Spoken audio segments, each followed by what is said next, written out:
curso como costo de oportunidad, lo que es ventaja absoluta y ventaja comparativa, ¿sí? Tres preguntas Ok. clave que vamos a resolver hoy día, ¿no? ¿Por qué los países comercian entre sí? Si el comercio puede ser mejor que una situación de autarquía, que bueno, en palabras sencillas significa de no comercio con otros países, y un poquito las diferencias entre la ventaja absoluta y la ventaja comparativa. ¿Ok? Comenzamos con esta ecuación un poquito con letras que tal vez no entendemos. Vamos a explicar un poquito más, ¿no? A ver, el PBI, la riqueza de un país, que es el PBI, se compone de tres cosas, ¿no? Dentro del país tenemos lo que es el consumo de las personas, de las familias, que es esta letra C, la inversión que hacen las personas para poner, bueno, negocios, para generar rentas de capital y el gasto que hace el gobierno, ¿sí? Esos son lo que, digamos, el escenario dentro del país. Nosotros nos vamos a centrar en estas dos últimas letras, ¿no? El X y el M. ¿Qué significan? Simplemente el X es los bienes que se exportan, los bienes exportables, ¿no? Y los importables, ¿sí? Eso también entra dentro de la ecuación de la riqueza dentro de un país, ¿no? Dale, continúa. Ok, entonces nuestro foco va a estar en estas dos últimas letras, últimas variables, las importaciones y las exportaciones. ¿Por qué? Porque ahí es donde se genera o de donde está, digamos, todo el universo de lo que es el comercio internacional dentro de un país, ¿no? Los servicios y bienes que se transan internacionalmente, ¿no? Los exportables y los importables. ¿Sí? Unas cuantas razones de por qué comerciamos o por qué comercian los países. Nosotros también participamos como agentes, ¿no? Podemos, digamos, ser exportadores minoritarios de ciertos productos o importar ciertos productos también, ¿no? Una razón clave es que los recursos están distribuidos irregularmente, ¿no? Dentro de distintos países, ¿no? Por ejemplo, el Perú es rico en minerales, ¿no? Como el cobre, que se usan para servicios de electrónicos, para hacer, digamos, para lo que es tecnología, ¿no? Por gustos y necesidades diferentes. También tenemos el incremento del movimiento del capital, ¿no? En servicios y zonas más atrasadas, ¿no? Ahí el comercio genera este movimiento de capital. Se permite a cada país que se especialice en sus productos de mayor eficiencia. También tenemos que se puede consumir más allá de su capacidad productiva, ¿no? Por ejemplo, si un país tal vez es deficiente en cierto producto o no tiene una producción que alcance a cubrir la demanda de su país, puede recurrir a lo que es el comercio para suplir esa demanda faltante, ¿no? Y además se puede vender el excedente de lo producido, ¿no? De lo que no, digamos, se vende en el interior del mercado interno al exterior, ¿no? Actualmente ya no solamente se trabaja como ventas por excedente, sino, digamos, se produce específicamente para el mercado internacional, ¿no? Hay una cierta parte que va al mercado interno y otra parte que va al mercado externo, ¿no? A ver, un concepto clave, un primer concepto clave, empecemos con esto. Eh, Frontera de posibilidades de producción. ¿De qué se trata esto? A ver, en términos simples, es esto, ¿no? Todas las combinaciones posibles de productos que puede producir un país. Eso es la definición de frontera de posibilidades de producción. En este caso tenemos un ejemplo de un país A, ¿sí? Que produce solamente dos bienes. Imaginemos esto, carne y papas, ¿no? Bueno, ahí está, patatas o papas, es lo mismo. Ok. El país A produce solamente, si se dedica a producir carne, produciría 2 kilos. Imaginemos esa situación, solamente 2 kilos. Pero si destina a producir papas, produciría 5 kilos.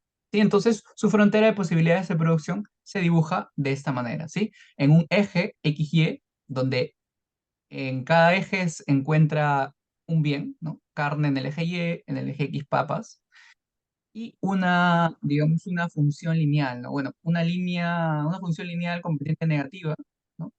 Que pasa de esta manera, cruza a los dos ejes y chocan o cruzan justamente en el punto donde se destina la producción, ¿no? En dos, para la carne, porque solamente si se destina todos sus recursos a producir carne, produciría dos. ¿sí? Tenemos aquí un puntito de 2 de carne y 0 de papas en este punto del eje Y. Y 5 en el eje horizontal está el cruce donde solamente el país se dedica a producir papas, ¿sí? Es una Un- frontera de posibilidades de producción. Así se Una, dibuja. una pregunta, profesor.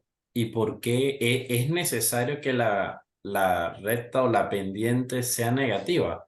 ¿Afecta en algo eso? Así es. Mira, esto se trata de una frontera y al ser una frontera, esto está, digamos, limitando la capacidad de producción. Si la pendiente fuera positiva, no habría un área encerrada, ¿cierto? Aquí vemos que hay un triángulo que está encerrado. ¿Qué significa eso? Que ese triángulo, esa área que, bueno, a ver, calculémoslo, ¿no? 5 por 2, 10. 5 de 5, ¿no? El área es 5 del Ah, la de triángulo. 5. Esa área es comparable con el área que tenga, por ejemplo, otro país, ¿no? Hay un área encerrada ahí, hay un límite, una frontera. Si tenemos una línea con pendiente positiva, pues no tenemos un área encerrada, ¿no? Entonces, esto se llama un poquito frontera también porque limita, digamos, las posibilidades de producción que se tienen para un país específico, ¿no? Justamente a tu pregunta, vamos a poder compararlo con esto, ¿no? El país B. ¿Qué pasa si el país B se dedica a producir carne? Solamente produce 40 kilos de carne. Mientras que de papas, solamente produciendo papas, produce 4. Entonces, observamos aquí que esta frontera es diferente a la anterior, A ¿sí? la Tiene anterior. otros límites. ¿Por qué? Porque son diferentes países, tienen diferentes, digamos, capacidad productiva. Entonces sus fronteras se configuran de diferente manera, ¿no? Mientras más, es un detalle importante, mientras más a la derecha se encuentra una frontera de producción, más capacidad de producción tiene, o sea, más volumen de producción puede obtener un país, ¿no? Si yo tengo, por ejemplo, una línea que está más a la derecha de la que tenemos actualmente, significaría que ha aumentado su capacidad productiva, su frontera, o en otras palabras, su frontera de posibilidades de producción se ha expandido, ¿ok? Ok. Entonces, tenemos esas dos fronteras de posibilidades de producción. Vayamos un poquito más en el análisis, ¿no? A ver, digamos que la OMS declara que un plato compuesto por papas y carne, ¿no? Proteínas y carbohidratos, es el más saludable. ¿Qué pasaría aquí? Se generaría, ¿no? Ambos países dedicarían la mitad de tiempo a la producción de carne y papa. O en otras palabras, cada país produciría en este punto que está en líneas punteadas. No sé si se observa. El país B produciría pues la mitad de carne, ¿no? 20 de carne, y la de papas produciría solamente 2 kilos, ¿no? 20 de carne y 2 kilos de Ujú. papa. Mientras que el país A produciría 1 kilo de carne, la mitad de lo que puede producir, y 2,5 kilos de papas, ¿no? Es como que lo disminuye a la mitad. Claro, digamos, por influencia de este decreto de la OMS, ¿no? De que lo saludable es consumir medio, 50% de cada alimento, ¿no? Y yo De la- podría encontrar la ecuación de esa recta de carne en función de batatas. Sí, sí podemos hacer esto. Tendremos que evaluar, ¿no? En cada cruce con los interceptos, ¿no? Los interceptos con los ejes, ¿no? Ok. Podríamos, a ver si podemos aquí hacerlo en la pizarra. Un momento. Vamos a la pizarra un momento para ver esta duda.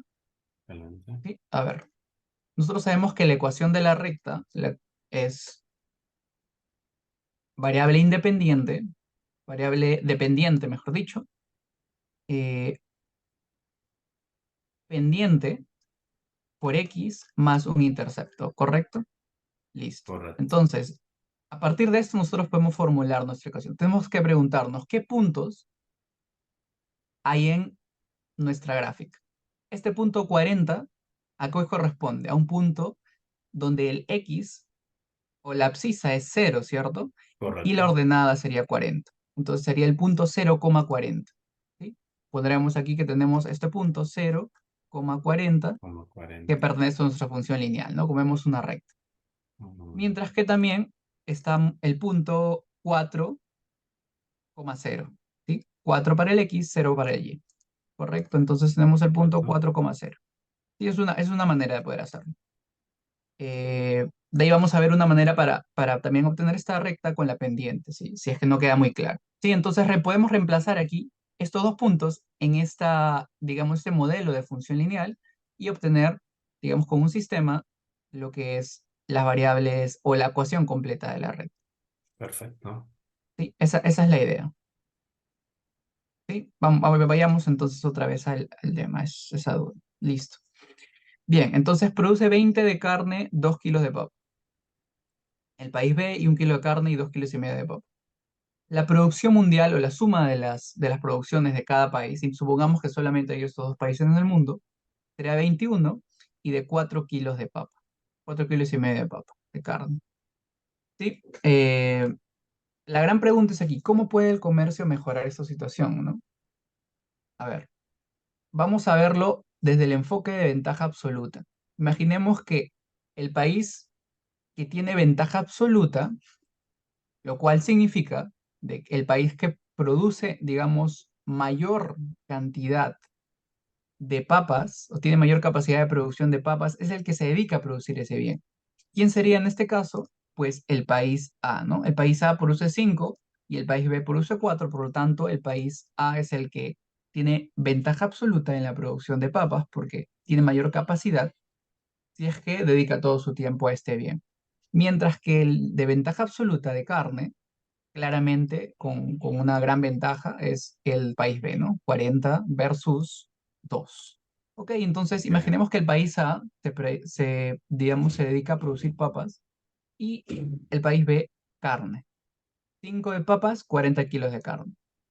Y a partir de ahí se comercian los países. Lo que hemos visto de este escenario hacia atrás es una situación donde no hay comercio, o llamada Ok. autarquía. ¿Sí? ¿Cómo comercian? Bueno, tendríamos que tener una regla de intercambio que en el escenario actual, en el mercado real, son los precios de los productos. Pero digamos que la regla de intercambio es esta, ¿sí? 1 kilo de papas por 3 kilos de carne, ¿sí? Entonces, teniendo esa regla de intercambio y la declaración de la OMS, ¿no? Ok, yo produzco 5 kilos de papas, pero necesito 50-50 de cada uno. ¿Qué voy a hacer? Voy a transar la mitad. Cada país va a transar la mitad de cada bien con el otro, ¿no? O sea, el país A va a transar 2,5 kilos de papas por carne. Y el país B va a transar la mitad de la carne que tiene, o sea, 20 kilos por papas, ¿no? Entonces, cada país se dedica a un bien específico, pero pueden, digamos, transar según esta regla de intercambio, ¿no? ¿Cómo queda Ujú. el escenario luego de esta transacción? Bueno, el país A se queda con 7,5 kilos de carne. Bueno, ¿de dónde viene esto? De la transacción que ha hecho, ¿no? Recordemos que el país A se dedicó a producir papas, por lo tanto, 2,5 kilos de papas, ¿cuánto de carne recibe? Bueno, si por cada kilo de papas recibe 3 kilos de carne, 7,5 kilos de carne recibiría por 2,5 kilos de Dos papas, kilos y ¿no? medio. Ok. Exactamente, ¿no? Hay un poco de regla de tres, ahí se entiende, ¿no? Entonces, quedamos Ujú. con esto para el país A. El país B, ¿con cuánto se queda de, de carne? Bueno, se quedaría con 32,5 kilos de carne y 2,5 kilos de papas, ¿sí? Entonces el país B, claro, el país B es el que ha dado 7,5 kilos de carne, ¿cierto? Por dos kilos y Correcto. medio de papas. Ok. ¿Cómo queda el escenario final? Bueno, la producción mundial con comercio sería de 40 de carne y 5 kilos de papas. A qué queremos llegar con esto es comparar un poquito los escenarios de comercio con los de autarquía, ¿no? Para el país A, ¿Qué es la, autarquía, profesor? la autarquía es el escenario donde no comercian los países, no hay comercio. Es un escenario donde un país solamente se abastece de bienes que se producen en el país. No hay capacidad de compra a otros países de algún bien que, por ejemplo, falte, ¿no? Que no llega a cubrir la demanda interna. Esa es la idea. Ok. Entonces, en situación de autarquía, el país A consumía 1 de carne y 2,5 kilos de papas. Con el comercio vemos que esto se expande, ¿no? Su capacidad de consumo se convierte en 7,5, ¿no? 7,5 kilos para la carne y la misma cantidad de papas, ¿no? Entonces, digamos, es el beneficio que trae el comercio de para el país A. Mientras que para el país B vemos que en ambos casos se expande, ¿no? Tanto para la carne como las papas. Va a consumir medio kilo más de papas y 12 kilos y medio más de carne, ¿no? Por efecto del comercio, ¿no? Por efecto del que cada país, digamos, produzca el bien en el cual tengan ventaja absoluta y luego se genere el comercio, ¿no? Entonces, en otras palabras, se puede decir que el comercio mejora la situación de ambos países, pues le permite producir más allá de lo que le es posible en su frontera de posibilidades de producción, ¿no? Vemos que el punto donde se alcanza para el comercio es, está fuera de su frontera, ¿cierto? Está fuera del área del triangulito que se Sí. encierra para el país A. ¿Qué Ujú. significa esto? Que está produciendo más allá de su capacidad. Y esto solamente va a ser posible a través del comercio, ¿sí? Igualmente para el país B, ¿no? Está fuera el punto del comercio de su frontera de posibilidades de producción, ¿correcto? Excelente, Esta es la idea, excelente. Ok. ¿sí? Uy, se nos está acabando aquí. Voy a Sí, colocar en sí, pausa. ya